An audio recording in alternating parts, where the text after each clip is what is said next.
নমস্কার বন্ধুরা, তপতির ঘরকন্না নতুন একটি ব্লগে আপনাদের স্বাগত জানাই। আজ আমি কড়াইশুঁটি দিয়ে নিরামিষ আলুর দম আর কড়াইশুঁটির কচুরি রেসিপি শেয়ার করব। তাহলে চলুন বন্ধুরা, রেসিপি শুরু করা যাক। ভিডিওটি প্রথম থেকে শেষ পর্যন্ত দেখতে থাকুন। কড়াইশুঁটির কচুরি বানানোর জন্য প্রথমে আমি কড়াইশুঁটির পেস্টটা বানিয়ে নেব। তার জন্যে 1 বাটি কড়াইশুঁটি, হাফ বাটি ধনেপাতা কুচি, 2টি কাঁচা লঙ্কা আর একটু আদা দিয়ে আমি পেস্ট করে নিচ্ছি। পেস্টটা তৈরি হয়ে গেছে, এবার একটা বাটিতে ঢেলে রাখছি। এবার আমি ময়দাটা মেখে নেব। তার জন্য একটা পাত্রে আমি 2 বাটি ময়দা নিয়ে ভালো করে চেলে নিচ্ছি।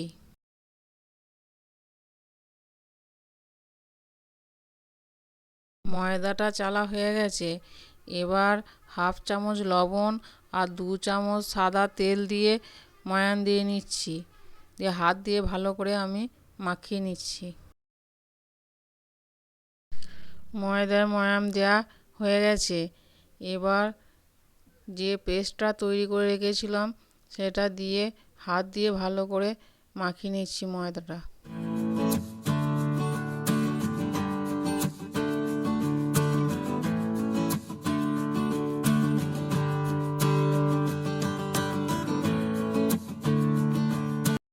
কড়াইশুঁটির পেস্টটা দিয়ে মাখিয়ে একটু শক্ত লাগছিল, তাই আমি অল্প একটু জল দিয়ে ভালো করে মাখিয়ে নিচ্ছি। নিয়ে একটা ডো তৈরি করে নিচ্ছি। ময়দার ডোটা তৈরি হয়ে গেছে, এবার উপর থেকে একটু সাদা তেল মাখিয়ে রেখে দিচ্ছি যাতে শুকনো না হয়ে যায়। দিয়ে ঢাকা দিয়ে রেখে দিচ্ছি কিছুক্ষণের জন্য। এবার আমি তরকারিটা করে নেব। তার জন্য গ্যাসে একটা ফ্রাই প্যান বসিয়ে 4 চামচ সাদা তেল দিয়ে আলুগুলি আমি লবণ হলুদ দিয়ে ভেজে নিচ্ছি।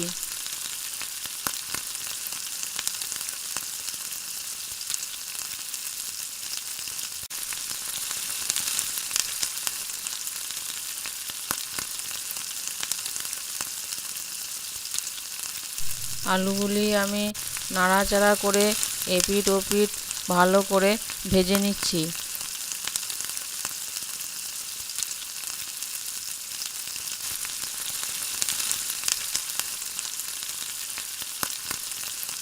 আলুগুলি আমি ভালো করে ভেজে নিয়েছি, এবার একটা বাটিতে ঢেলে রাখছি।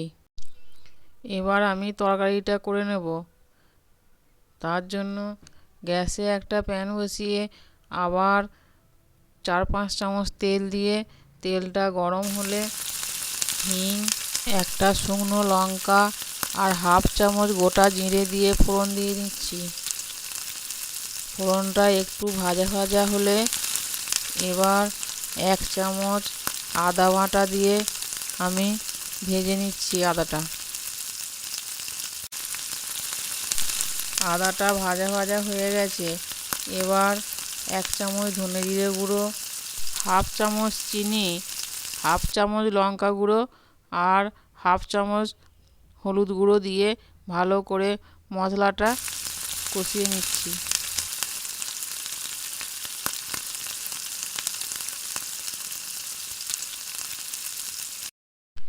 এবার ছাড়ানো কড়াইশুঁটিগুলি মশলার মধ্যে দিয়ে দিচ্ছি, দিয়ে ভাজা ভাজা করে নিচ্ছি।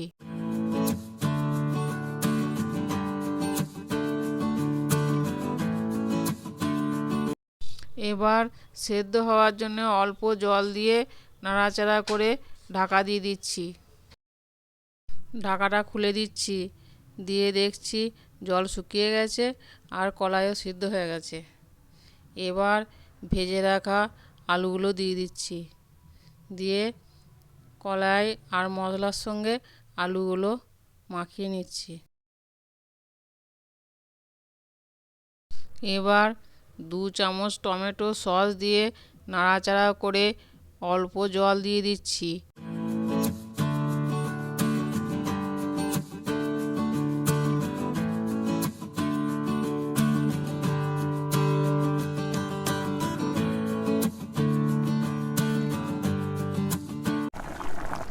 এবার স্বাদ মতো লবণ দিয়ে দিচ্ছি, দিয়ে ঢাকা দিয়ে দিচ্ছি।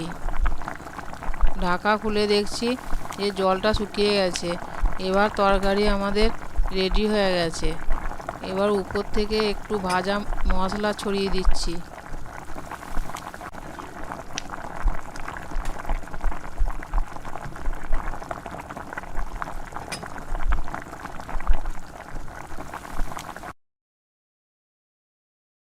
এবার উপর থেকে ধনেপাতা কুচি ছড়িয়ে দিচ্ছি, দিয়ে নাড়াচাড়া করে নামিয়ে দিচ্ছি।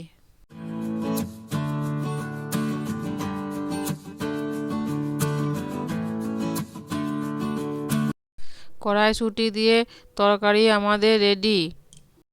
যে ময়দাটা মাখা ছিল সেটা ঢাকা খুলে আর একবার মেখে নিচ্ছি ভালো করে।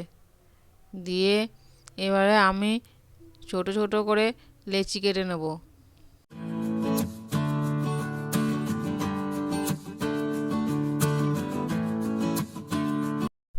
সব লেচিগুলি আমি কেটে নিয়েছি। এবার গোল গোল করে নিচ্ছি।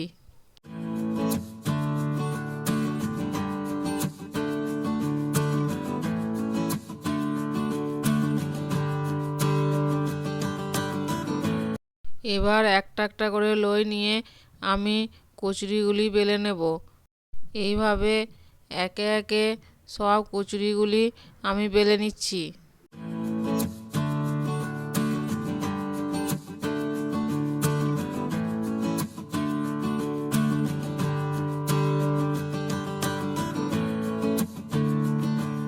সব কচুরি বেলা হয়ে গেছে।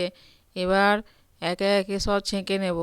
তার জন্যে গ্যাসে ফ্রাই প্যান বসিয়ে পরিমাণ মতো তেল দিয়েছি। তেল গরম হয়ে গেছে। এবার একটা একটা করে কচুরি দিয়ে ভেজে নিচ্ছি।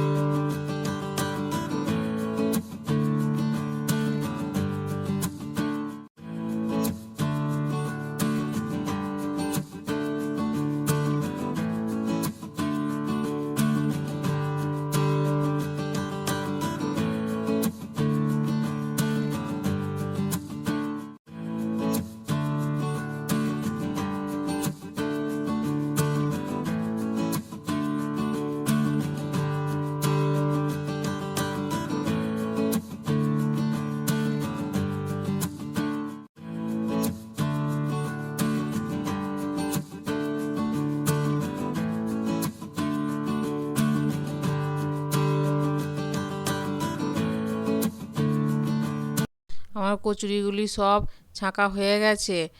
এবার একটা থালাতে কড়াইশুঁটির কচুরি আর কড়াইশুঁটির তরকারি দিয়ে পরিবেশন করছি। দেখুন বন্ধুরা, কত সুন্দর লাগছে আর খেতেও সেরকম ভালো হয়েছে। একটা ছিঁড়ে দেখাচ্ছি, দেখুন বন্ধুরা কত নরম হয়েছে আর ভিতরের কালারটা দেখুন কত সুন্দর লাগছে। বন্ধুরা, শীতকাল মানেই কড়াইশুঁটির কচুরি। কড়াইশুঁটির কচুরি ছাড়া শীতকাল অসম্পূর্ণ। তাই বলছি বন্ধুরা, আমার এই কড়াইশুঁটির কচুরি আর কড়াইশুঁটি দিয়ে আলুর তরকারি রেসিপিটি কেমন লাগলো আমাকে অবশ্যই কমেন্টে জানাবেন। আমার এই সিম্পল নিরামিষ রেসিপিটি যদি ভালো লেগে থাকে তাহলে আপনারাও বাড়িতে বানিয়ে খাবেন ও সকলকে খাওয়াবেন। ভালো লাগলে অবশ্যই লাইক, কমেন্ট, শেয়ার, সাবস্ক্রাইব করবেন। আজ এই পর্যন্তই। আবার দেখা হবে অন্য কোনো ব্লগে অন্য কোনো রেসিপি নিয়ে। ততক্ষণ সকলে ভালো থাকবেন, সুস্থ থাকবেন। ধন্যবাদ সকলকে ভিডিওটি শেষ পর্যন্ত দেখার জন্য।